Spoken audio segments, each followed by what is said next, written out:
panel discussion, I think, is meant to wrap up what has been a very interesting 2 days on smart buildings, smart cities. So I think you've heard terms like big data, Internet of Things, actionable intelligence, right? But what does the smart city actually look like? And what benefit does it bring? So those are the questions that we're going to try to answer today.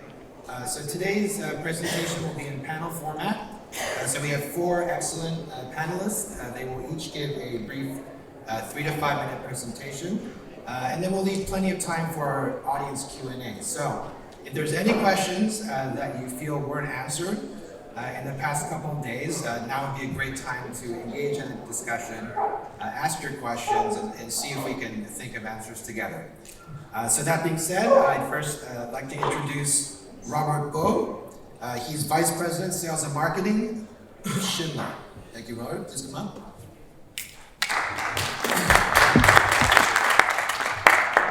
Thank you, David.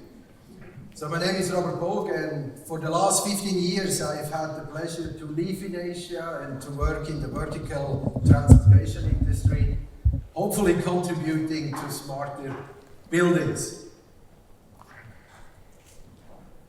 Good. So the aspect I would like to raise today into that panel discussion is going to more on the topic. In all the discussions we had the pleasure to listen in the last 2 days, do we drive our discussion enough? Human-centric means when we talk about tall buildings, do we pay enough attention on the users, the tenants? And when we now talk this afternoon about smart cities, do we really have the human, us, in the center? And whether all these discussions we have really contributes for us for a better life. So let's try to go back. What is a smart building?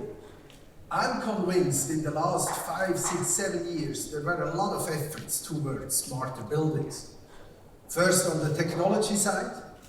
If we look at vertical transportation, I'm convinced we all in that industry try to put the users into the center and build smarter technology, but also understand that seamless journey we all wish every day from our home to work and in the evening back home.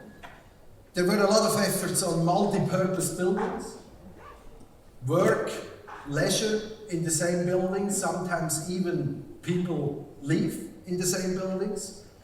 We talked the whole yesterday afternoon about connecting the buildings, sky bridges, but there is also an element of connecting buildings regarding emergency floors, emergency evacuation, and we talked about, waste management, reusing of energy. So I'm convinced on the smart building side, a lot of efforts have been done. Then I challenged myself, so how does a smart city look like? And the first thing that came across is, I don't think there is a definition. And if we keep pushing that definition forward, I think we will never be able to set the standard. So I just put a few things together, what I believe are elements of a smart city. That's smart energy and water management. Not only smart in the sense of, have it clean, but also have it affordable. It's smart education. It's obviously smart governance. And 3 elements which count for me are the smart living, smart transportation, and the connectivity. The connection, meaning all those elements, bring them together that they at the end create more value as only individuals. Then I asked myself, what's my smart city? And I just put together 5 elements. First, my smart city has to be sustainable. Sustainable in terms of, having access to proper water and energy supply. Depending where we are from, we take that too much as given. I'm originally from Switzerland, where the topic water doesn't really come up too much. But if you live, where I do currently in Shanghai, that's a topic. The second one that came across for me is a city has to be efficient. We talked about that element transportation. Airports, subways, my home and where I live, that has to be efficiently connected, that I get there and I get home. It has to be safe. But it has to be safe today and tomorrow. And then the city has to be connected.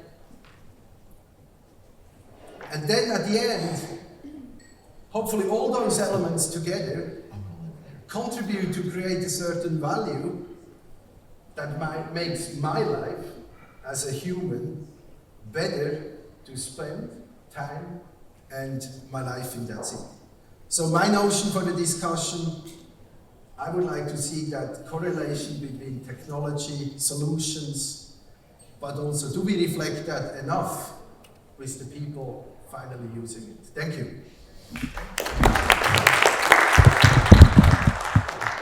Next, Gregg, Pasquarelli, Shop Architects. I think we all want to live in the city. That was the last slide right there. So that's what we're after. Anyway, my name is Gregg Pasquarelli. I'm one of the founding partners at Shop Architects. I think smart cities. I think all cities were smart because at some point they wouldn't be a city if they hadn't intelligently designed themselves for efficiency, safety, for people to be able to gather, and for people wanting to be there. I think that now we're facing a lot of different kinds of issues with climate change. So, some of the latest buildings we're doing are buildings that are just designed to flood, just designed to withstand whatever storms come through, and lifting all the important and technical kinds of pieces of the building up out of the floodplains and just allowing things to advance. But I agree that cities are unruly, cities are different, cities are about all this interaction. I think it's very hard to predict what a smart city is going to look like. But I also think, and Shop has always tried to lead the way in saying that architects and designers and engineers are incredibly smart because we're kind of generalists that bring a lot of things together. But I think that we sometimes lack an entrepreneurial ability.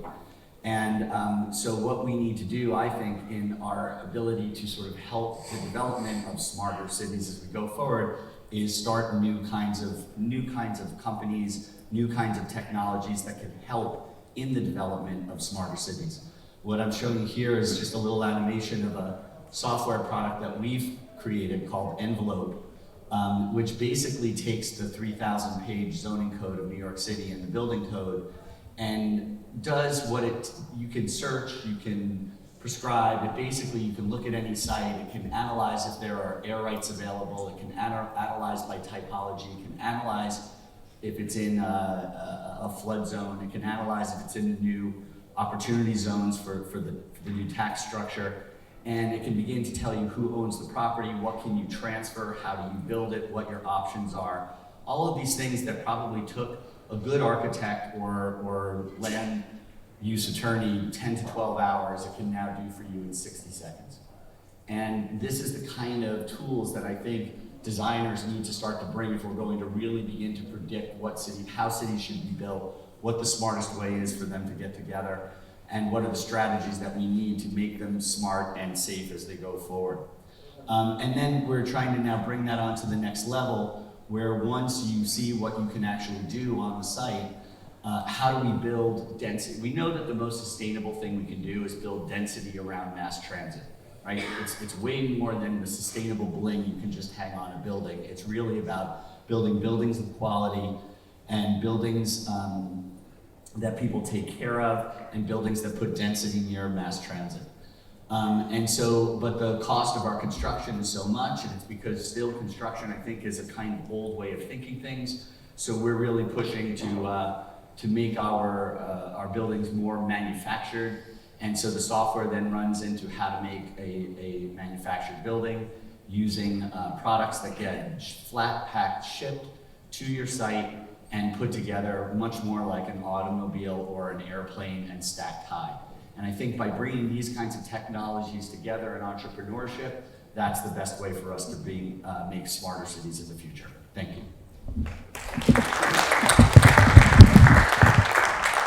Next, Gurjit Singh, Senior Vice President, Dubai World Trade Center. Yes, thank you very much. Very honored to be here with all of you today. In the number of cities that I have actually lived and worked in Kuala Lumpur, Singapore, Abu Dhabi, Dubai, and some of the other gateway cities of the world, all of them eventually I have found that they have four main characteristics which really illustrate why they wanted to actually embody a smart city strategy. And these four different specific contexts within which they exist each of them have a specific ingredient or ingredients that are attached to them. Smart institutions are created. They in turn create smart hubs within the cities. These cities then grow. They have their own polycentricity in relation to the smart hubs that they have created, and eventually a number of different smart cities within a nation become a smart nation. And this is actually quite characteristic of what is happening in a lot of the emerging and also developed cities of the world. So these are quite interesting different ingredients that are coming together. But one thing that is extremely important is that the institutions are focusing very closely to create, to be an enabling environment, to create that enabling environment so that startups, sandboxing, and so on and so forth can actually permeate within a smart region or a smart hub. Now, within the context of Dubai, there are 4 pillars which Smart Dubai initiatives are currently being implemented. And they are to create an efficient city, a safe city, one that is impactful, and the other one which is seamless. Within these 4 different pillars, there are also 6 dimensions that are being actually implemented on an ongoing basis in an intensive way. And this relate to smart living, smart mobility, smart environment, smart people, smart government, and smart economy. Just as a case in point, this week is a week where the Dubai government has implemented a system where people who need services from the government services will not get it from the government services. They need to go online, they need to take it off, they need to adopt smart instruments to actually get their services done. And that itself has had a knock-on effect on lower traffic on the road, for example, this week. We who live here, we have noticed that this is exactly what's happening. So, the space is very busy. There are a lot of actors who are acting in concert to create these smart environments. We know what they are. The journey is very complicated and numerous. With that, ladies and gentlemen, I would like to leave you with our last but the most important speaker, who will give us an entertaining finale to this session.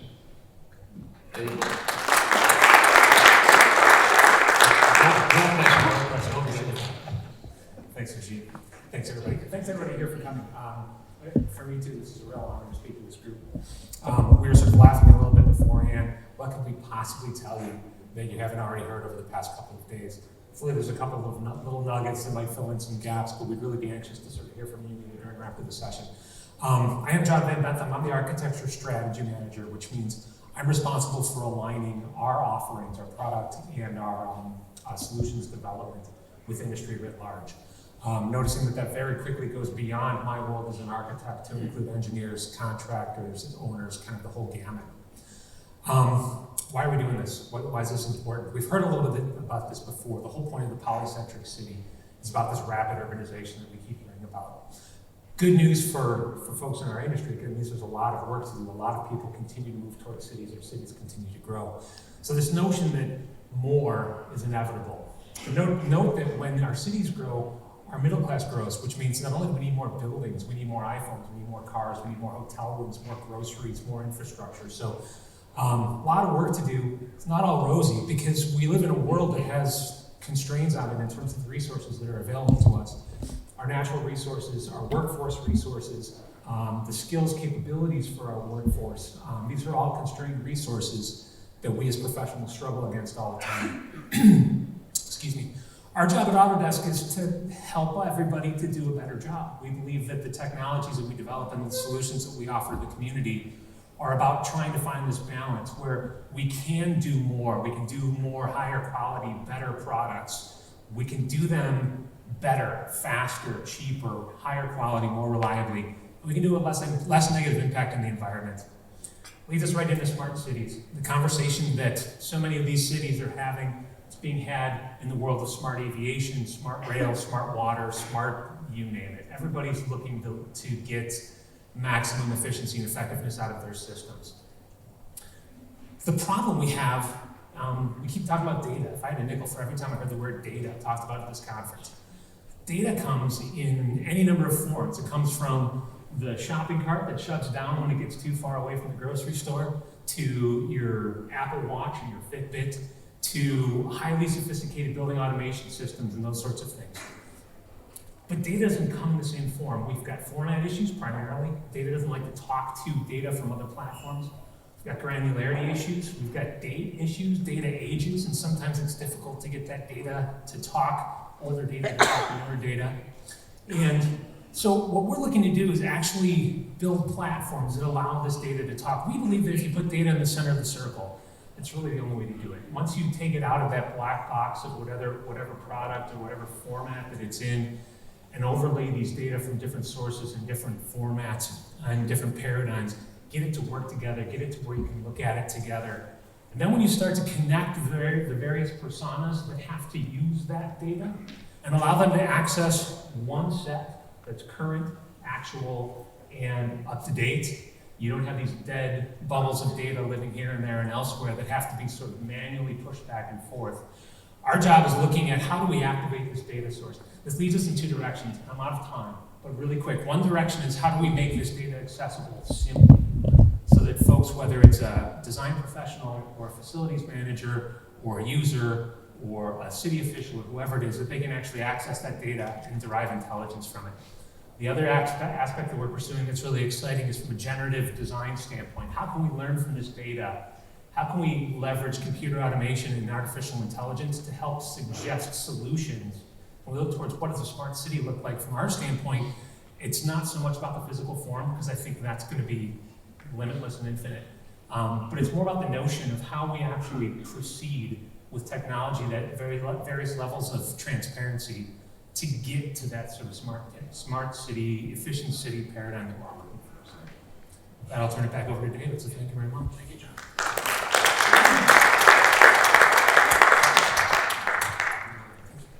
All right, so maybe I'll cut right to the first issue, which is the idea of the value proposition. Like what is it that a smart city should do? Robert, you said right away it should make people's lives better. Right? Correct. I think we can all agree to that. But Gurjit, you said something earlier to us today about like who ultimately should benefit from the smart city. Yeah, so it's quite apparent that smart city is all about managing the assets in an optimum way to ensure there is citizen inclusion, because that net benefit is so important. If we are investing a lot of capital into creating a smart place, will it result in a reduction in, say, future property tax, in future council tax? Would it result in a lower cost of living so that you are able to retain your citizenry for a longer time within the location? And hence, we call it longer dwell time, therefore longer cash flow of spend within the city. I think that should be the ultimate objective. So the value proposition of creating these smart places should be retention of the citizenry. So retention and very specific to Dubai, but sort of globally the idea of reducing cost of living. I know cities in the States, New York is having this issue that it gets basically priced out and talent goes to other places. Right? Yes. So just to continue on that point a little bit, in the case of Dubai, in the last year or so, there have been consistent strategies to reduce costs of businesses. So as it adopts smart city initiatives and implements them right across the overall governance of the city, it has reduced fees for businesses to start up. It has made businesses easier to register. It has encouraged a larger volume of businesses to come to the city. These are direct benefits of actually adopting the Dubai Smart City initiatives, coupled with a few other initiatives as well. I applaud and hope for the day of lower taxes. I don't ever see it. But I think one of the things that could happen is just a smarter use of those resources, right? I mean, New York's is facing a fundamental problem. In fact, in the last decade, we've created 250,000 more jobs than we have dwelling units. Right, so right there, that's an instantaneous crisis. So, but the problem is that you have people, and this is a different kind of thing on a smart city, but you have people who feel that the way to make the city more equitable is to put height limits and limit the amount of buildings that can be built. So it's in direct contradiction with how we're using those resources of land and material. We have a very highly taxed city, and yet the taxes are not spent in a way that really makes it a high quality of life to be there. So I mean, by getting more data and more intelligence into the system, I think it could help. I think one of the key things is helping the incorrect notions or preconceived notions of the way that we do spend our resources to make a more equitable city and a city that has a higher quality of life. Right. This is interesting because the idea of using technology to optimize a city's existing assets, right? I guess a lot of times we think about smart city, we think new cities, but maybe this technology really is best applied to sort of, get the best out of our existing cities. Airbnb, right? Like, who would have thought that New York had like unused real estate, but apparently there's a heck of a lot out there, we just didn't know about it. So it created a platform for that exchange. I mean, John, we were talking earlier today about like what ways, like once we get that data, like say if Airbnb were to sort of share that data and make it accessible to say some of your tools, what do you think you could do with it? Well, I think that the trick is, we've talked a little bit about it at this conference, it's like you have to move from the data to being able to derive knowledge from the data. So you need to be able to have some way to understand it. The knowledge is different for everybody, right? So we have to develop tools that allow people, regardless of what they're trying to do and what their level of sophistication is, to have access to those tools. Maybe a certain amount of daylight starts to help with some of the cost issues as well. But I think ultimately what we're trying to do is to take that data and make it actionable. And then the flip side is I think once we actually start figuring out how to overlay data that has different dimensions. So, it's real easy to think in terms of planning data, construction data, BIM data, and getting that stuff together. But when you start to overlay that with where are the sushi restaurants, or what's the typical bus wait time or something like that, you start to have different opportunities to glean intelligence and drive action based on that. Basically, that data becomes a tool, but you have to make the access much more simple and almost transparent. Right, so I mean, I guess one of my questions to the group, and I wanted to talk about, like, I might as well ask a question now. Like, what is your favorite city, smart city, or have you seen a smart city? Robert? Maybe a bit subjective now, but when you asked me now, I was thinking about, let's take Shanghai. Okay, I've had the pleasure the last 9 years to stay there. Likely experienced this slightly different than locals. But if I take a few topics I raised during my opening, let's look at buildings. I leave up to you, David. You know much more whether they are sustainable or icons. But when we look at transportation, I think I would like to say, for me, Shanghai has a very effective transportation system. And going back to the data, obviously we are all used to Uber. Doesn't work in China anymore, but they have Didi, right? I had to learn, within West how that works, because otherwise you can't move anymore.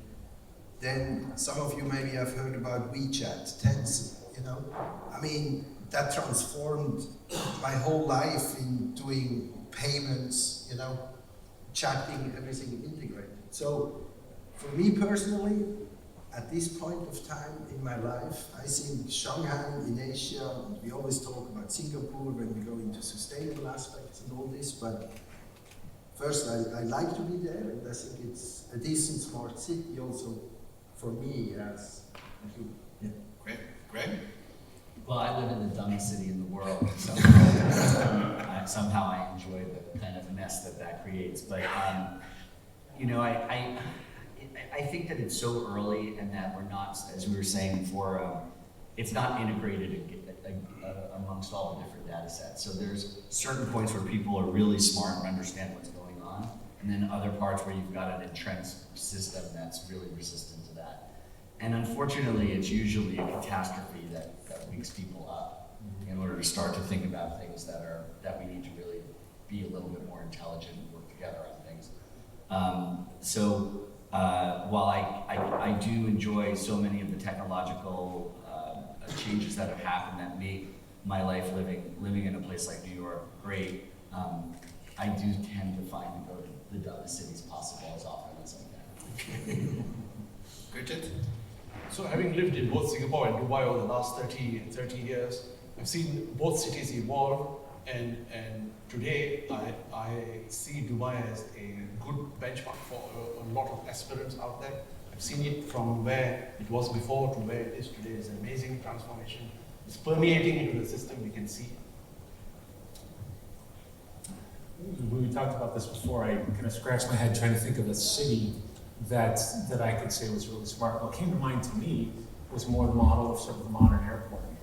Airports being kind of little cities in and amongst themselves. So much of, I think, what we think of is necessary to sort of create a smart city involves sensors and systems and installations and things that cost money. And from a retrofit standpoint, it's much easier to implant these sorts of capabilities into new structures than to go back and retrofit existing structures.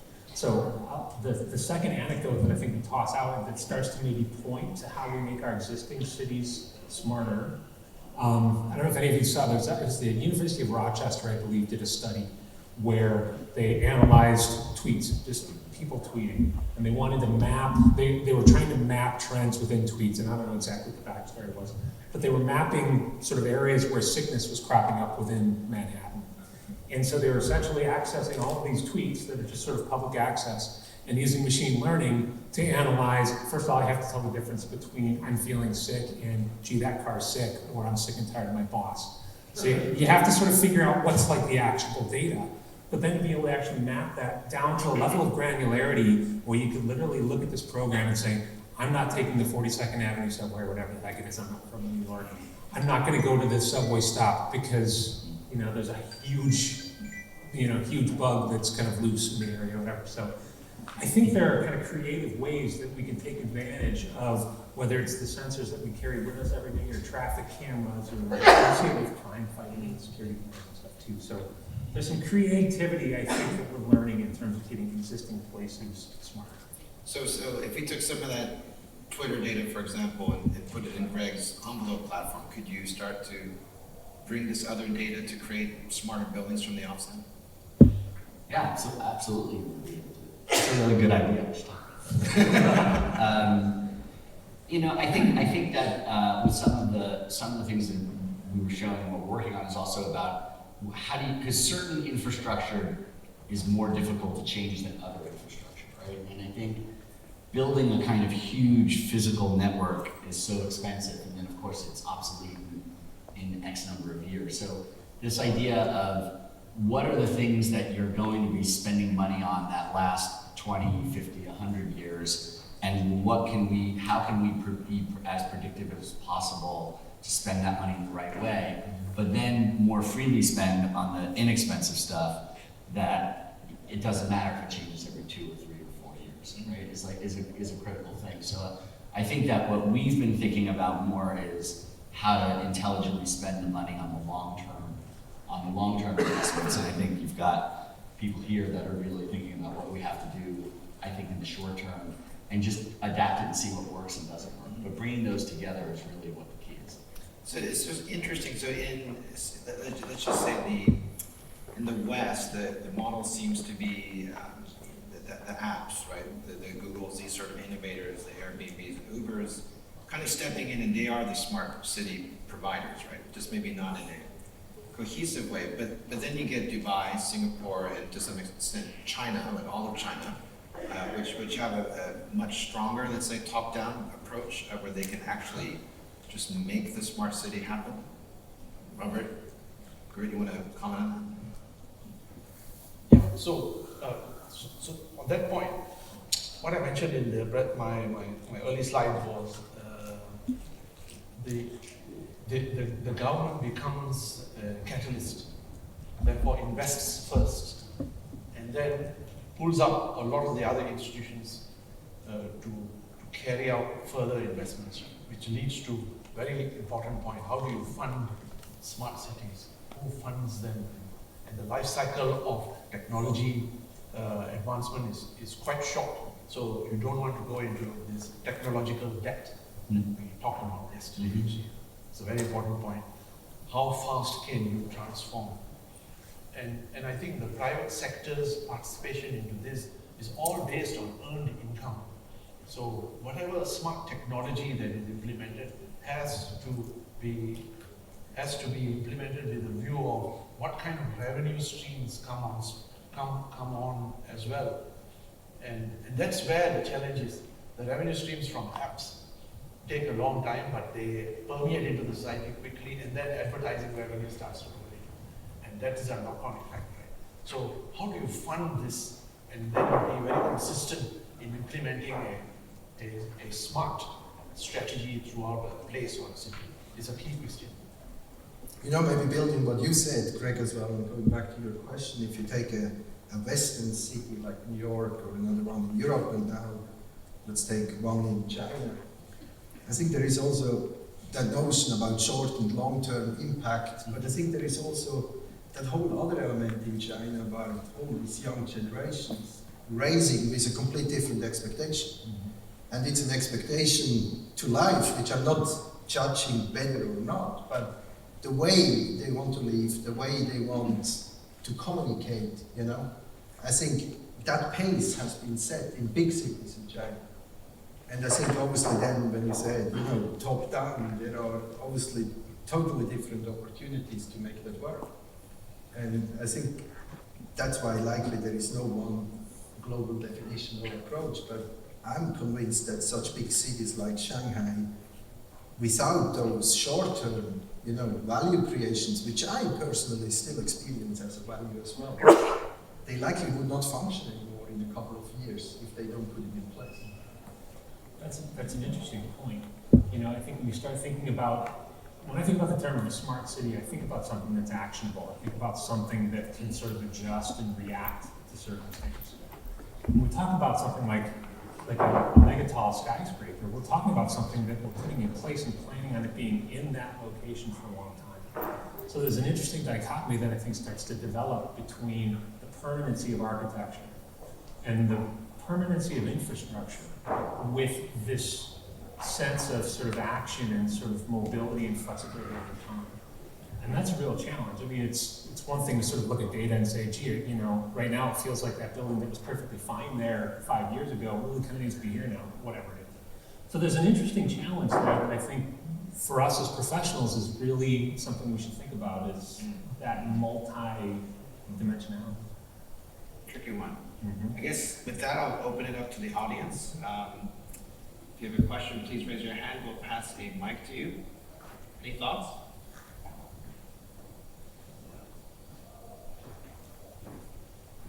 Should I just speak up? Yeah. John, if I can follow up on what you just said, Sure. professionals. So we've had a lot of wonderful presentations the last couple of days on smart buildings, smart cities, and so forth. What are some of the expectations of new professionals, the junior professionals, to have? What kinds of knowledge or skill sets would you? Thank you. What kinds of knowledge and skill sets would you, or any of you, in your field or others, you know, if you were to hire a new engineer, architect, city planner, whatever, what types of skill sets would you like to see them have so that they can be more successful in designing a smart building or a smart city? For me, that's an interesting question. A big conversation that we have internally is, what does the future of work look like? And since I work with primarily our architectural customers, that conversation around, I got to go to the math department, I got to hire data analysts now, I've got to hire mathematicians, and I've got, you know, so there's a challenge. It sort of bucks the traditional compensation strategies, and you know, that whole sort of package that we as an industry have been able to sort of put out in front of architecture graduates is kind of up for grabs right now. I am starting to talk with our customers more about the roles that they're looking for people to play, not their titles. So I'm not hiring a project coordinator. I'm hiring somebody that's got scripting expertise because I need someone to customize tools, or I need someone that can do parametric analysis, or I need somebody that's, you know, so it's more about the capability that we're trying to build into the practice, and then finding the people that gravitate to that capability. I have no idea how that relates back to the title on someone's diploma, that's something that I think the system's gonna have to kind of catch up. And that's exactly the same thing that we go about when we hire. We look for, a sculptor who knows how to write code, a sociologist who has a fine arts degree, or an engineer who was a painter. Like, we always are looking for people with that wide variety, and then, we let them just try and solve the problem themselves, and whether they have to do it aesthetically or technically, we don't care. Either one works. So the problem we have more just in the States is with the NAAB, the accreditation board for the schools, because they're really training architects to be right at the cutting edge of 1958. And so it's a huge problem that we're facing all the time. But when we do find those people, we take them in and we keep them, and we let them come up with, pitch to us entrepreneurial ideas, and probably every real original thing that wasn't directly what you would think about a building at shop in 20 years has come out of those smart people, and we don't care if they've been with the company 6 months or 16 years. The type of people that we are looking for in our developments that we are creating, developing Dubai World Trade, redeveloping the Dubai World Trade Center, creating a new place called One Central, and the place manager is really the person I'm looking for who has had experience in e-commerce. So somebody who already knows the whole entire so-called supply chain, the delivery, the eventual product that is created out of e-commerce, is also able to manage a place, because that's where a lot of transactional activity is happening in the e-world. Interesting. Yeah, maybe something to add, more from our industries. When you hire, I think it's also different systems you have to evolve, how to connect those new people with the outside, right? And not believe that, as example, we internally are able to teach them what's happening. So, and I think that's sometimes a difficult step, because they are used to being taught about what they should do, and they are all experts. But I think that's what we try to do in our area, as obviously we are transforming into that whole digital world, and build a system to really get them connected to the right people. If the big thing that happened in architecture and engineering over the last 20 years was this transformation from paper to digital, I really believe the next one is the transformation from sort of construction technique to manufacturing technique. Mm-hmm. And those are two completely different skill sets. But we're right at this verge where construction obviously still is holding 80 or 90% of the pie, if you will. But I truly believe in 10 or 20 years it's going to flip. And it's really going to be people with manufacturing skills that are going to be building our buildings, not construction skills. And that's a big transition we're going through right now. Yeah, it's really interesting, and not to plug Autodesk too much, but so my company, we actually have a crew, a few people, including myself, 2 days a week. We go up to Boston, and we're 3D printing the Mars thing there. But when you're in that space, you get the feeling that you can make anything. And there's a kind of democratization of through the software tools that have been developed that allow architects to make again, which is something that we haven't done since, it feels like the medieval times, I suppose, right? So the idea of returning architecture to its roots as people who think technologically and people who can make things, for me, it's extremely exciting, because I think if we're just siloed into design, there's really not that much fun in it after a while. So it's a great step. So in terms of people we look for, I agree with all of them. I mean, we need people who are versatile and just energetic and willing to just take on anything. I would add one more piece to that, because there's the other side of that equation is all the folks that are already there. I mean, I've been an architect for 25 years. I honestly don't know how to write a Dynamo script. And the challenge there, I won't say challenge, I'll say opportunity. The opportunity there, I think, is to build real mentorships between the younger staff members for whom technology is simple. I mean, it's just been part of their lives since they were born. And they need to learn the craft. And then the more senior members of staff that sort of recognize the craft but really need some help. You know, at some point our ability to consume technology sort of reaches a stasis point, and technology just accelerates. So it's sort of, you know, you get to be my age and it just sort of blows past you.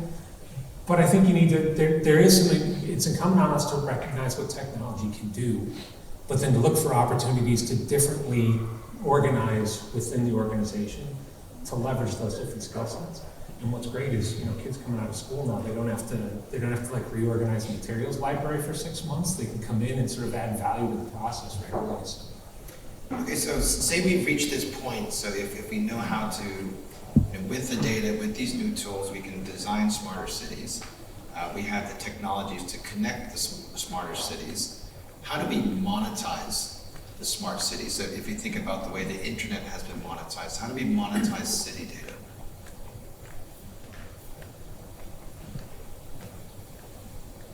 One particular area, and I just need to talk about a case study. So the case study is the development that we are carrying out now is One Central. In One Central, we mapped out together with our consultants a digitalization master plan, of which we identified 52 use cases. Then we filtered that down to 10 manageable proof of concepts, which we are going through now to implement into our development. So funding becomes a question. So we fund this smart infrastructure into our development, and it can range from sensors all the way to an app that enables people to find their parking space while sitting at home because they have a meeting in that particular building that we have to describe. So we fund this, and this is being implemented, and eventually how do we actually monetize this? So the monetization comes from our commercial tenants who choose to either advertise their product, who choose to be part of the app, and so we earn an income from that. So that's earned income. It doesn't cover our costs, but at least what it does is this smart platform that goes into our development as we are building now helps to for example, manage energy much more efficiently, therefore reduce the service charges or the common area maintenance charges which tenants pay. Therefore, the rents become very competitive. And for me, my cap rate is compressed. So cap rate compression increases my asset value. It helps tenants to come because they pay less charges when they are in my property. But I fund the initial capital, just like a government is an enabler and funds the initial capital for the smart city. So we fund the initial capital. Eventually, the trickle down is some earned income, but greater benefit to the occupier end user because it's paying less costs renting my premises. And I think so far we have finished 4 phases. We have a happy lot of tenants who have seen their service charges come down because we manage our energy better through the smart system that we have implemented. That's one aspect of the POC that we implemented. So I don't know whether that answers the question, but it kind of takes you from an idea all the way to actual. Yeah, I think that's very interesting. In my perception, it seems the developers want to charge the premium for the smart building, but then tenants think they should pay less, like in energy, right? So we try to meet that. Right. But then architects have to work harder to create the smart building, but we won't get more fees, right? So it's sort of like who pays for all that extra work that needs to go into architects are happy. They like to do stuff which works. So it works. It was very funny. The first thing that came to my mind was cap rate compression, and I was like, but I can't get there in like 2 minutes. So you did that very, very well. That was impressive. I think for us, a lot of the technology and a lot of the extra work that we put into buildings that we don't get fee for, comes into sort of controlling the costs of certain elements, but then allowing for greater investment in other things that we think are very important. And so, like this afternoon when I talk, I'm just going to show 3 buildings where we were really able to push what we were doing with the facades and the way the buildings were strategically placed on the building and used. It all came from kind of creating a greater value for the building by using the technology. Higher quality materials, less renovation costs, less upkeep costs, and also, market differentiation so that when the downturn does come, is your product one of the 20 things that look like everything else, or is it something that has something special to it, and that's the one that people hold on to? So that's one way that we try to talk about the kind of value creation for both the owners and the users. But what about like say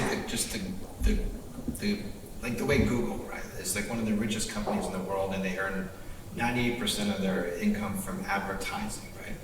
If someone were to successfully be the integrator of the smart city, sort of own that system, have an advertising platform, what's your feeling on what would that city feel like? What would it look like? I mean, like if we walked into one of your elevators and it knew who I was, and No, I was just, building on what you said about value creation. I think quick note on elevators, there is a base investment. I'm convinced in a couple of years people are paying for the experience to get from A to B. And I think that's where we are also then transforming a complete different revenue stream in different industries. And for sure we cannot talk away, the investments, and going back to advertisements, it comes in everywhere, right? And through the connectivity we today have between, city life, buildings, that's obviously becoming a very interesting revenue stream. On the other side, I'm also convinced that it's not going to be that long till you're going to have an offer that you pay that you don't have to consume all that advertisement every minute you move somewhere in the city, or you can just use your smartphone for the purpose you have without having all those advertisements. That's maybe then another interesting notion. I'm convinced that will sooner or later, once we offer to me, maybe for small money, but multiplied, that's going to be interesting as well. So just be more individual, serving the needs. So the higher end district will become the place with no advertising, not the place with lower crime. I think you have to look for the value is. I think the revenue needs to be closer associated with the value. So people live in cities because they can get a job and earn more money. One of the reasons. I mean, the reasons are whatever they are. But I think you really have to look in terms of what does the smart city deliver in terms of value to whom? And what is that person willing to pay for that? So it's really, to monetize it, you really have to look at what they're getting for it. And then, of course, the market starts to set the value for that. And I don't want this to turn into CNBC. But I mean, I really think we're talking about delivering outcomes rather than delivering process. And if we can start to get to the point as architects, we had an interesting conversation last week about what if you could walk into your client's office and say, I can guarantee that your patients will get well 10% on average faster. I can guarantee that. And I'm not going to charge you a dime for my drawings. My fee is going to be based on verifiable proof that your patients are better sooner. What does that do to the business model? That's, I mean, I don't want to sound Pollyanna, but that's when you start really attaching value to outcomes. any other questions out there? If not, I'm going to pick on Dad. Oh, here we go. Back there.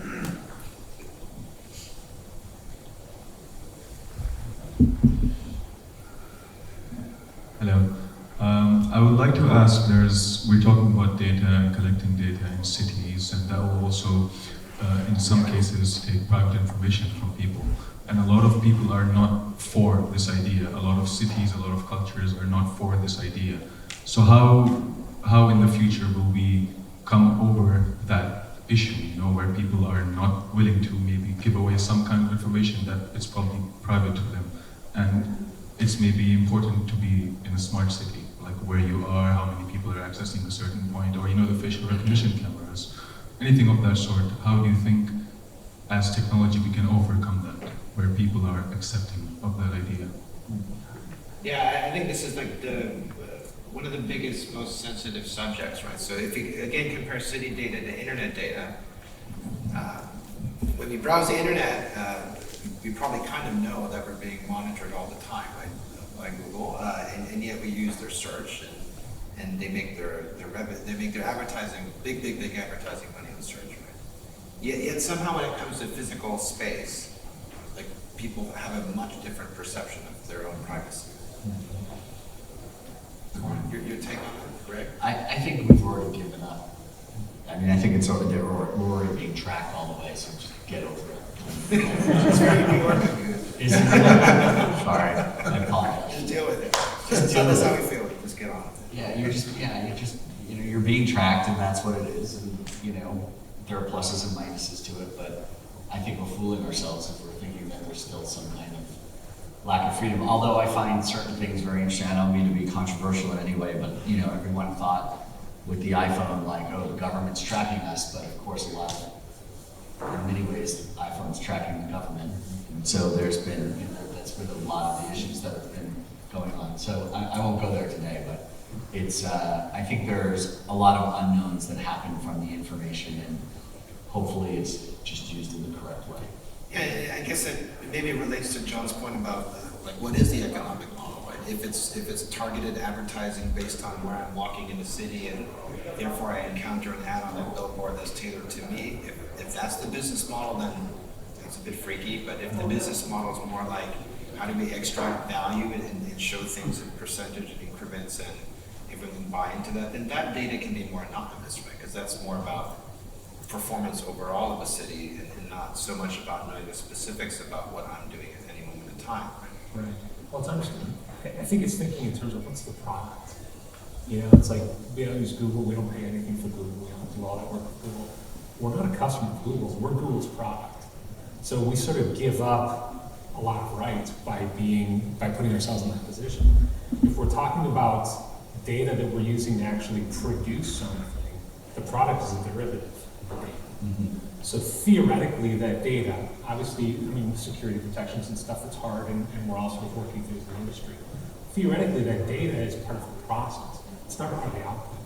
So it's sort of shielded within that process because it should be being wielded by professionals for professional reasons. And I say should because we see, you know, there's untold examples where data sort of gets output. So that's the flip side of it.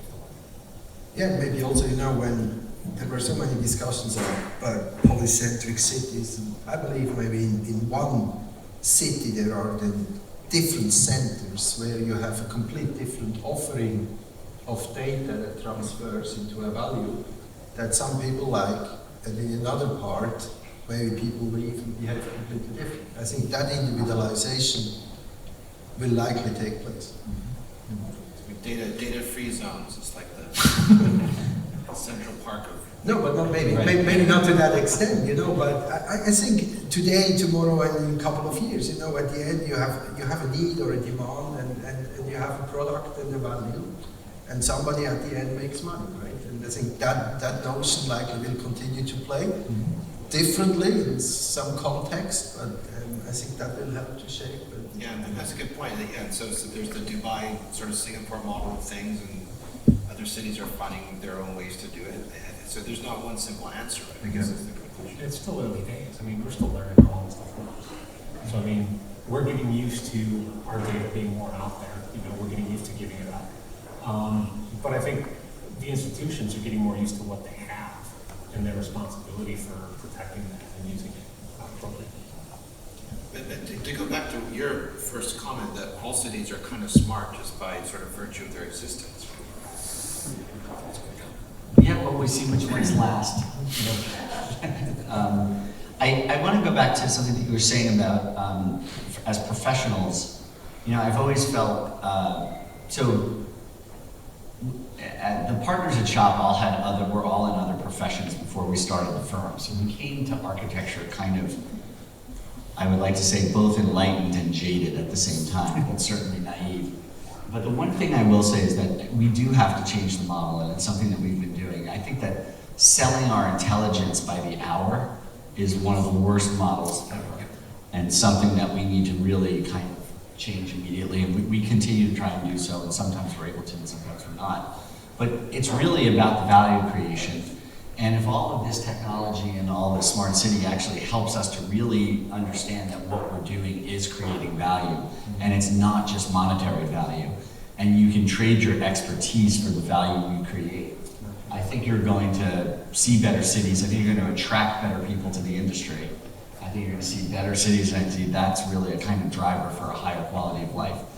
It's not an easy thing to do, and it takes risk.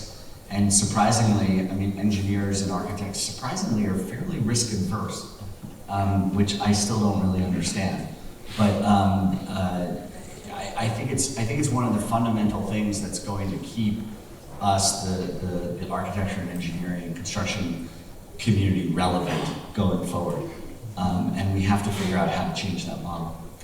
We talk about that a lot. When we start getting into topics like generative design and sort of automating the design process, inevitably the question comes up, well, what do architects do? And I always sort of colloquially put it as the architect needs to be the adult in the room. The architect needs to be the one that's having the conversations around decision making, checking the math, checking the homework, whatever automative process is going on, it's doing the busy work that today we're charging for. And we have to recognize that our skill set is in interpreting that information, coordinating communication between the various sources. I mean, all those things that, when I talk about sort of craft versus, sort of production, whatever. So you're right. I spent my entire time in school being told we don't charge for drawings, we charge for ideas. I spent my entire time in school charging for drawings, So I mean, at some point we have to sort of recognize and get back to where are we relevant? Where are we adding value? Absolutely. Okay, great. So that just about wraps up where we are. And I just wanted to ask one maybe just poll. Okay, future of smart cities. Are you optimistic about them or pessimistic? John? From the way I described it, I'm really optimistic. I mean, I think if we think of something that's sort of a plastic definition of the notion of a smart city, I think in a lot of ways we're there. And I think that the only way to go is up. Gurjit?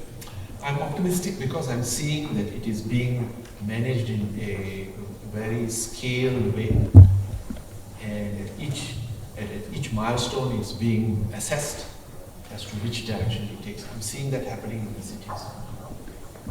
I'm extremely optimistic. I think transparency is incredible. Getting this data and having that transparency and learning from it. I mean, I tend to be optimistic about everything, even when there's a disaster. I'm like, that's kind of interesting. Let's see how they screwed that up. But I'm extremely optimistic that this is going to make really important conversations be backed by data, not by ideology, and that will help. Me as well. Obviously, I think on the other side, sometimes scared with the speed of change. We already have to adapt, but maybe for the closing, I think that keeps us fit for the business as well, right? But I'm extremely optimistic as well that this, brings us to the better way. Okay, and I'm just optimistic about everything. So. Yeah, so I guess that's the future of so that's where the smart buildings are, right? So we see smart buildings here with us today. We're optimistic about where they're going, and then the value proposition is basically to make our lives better. Sounds good. All right. Thank you very much.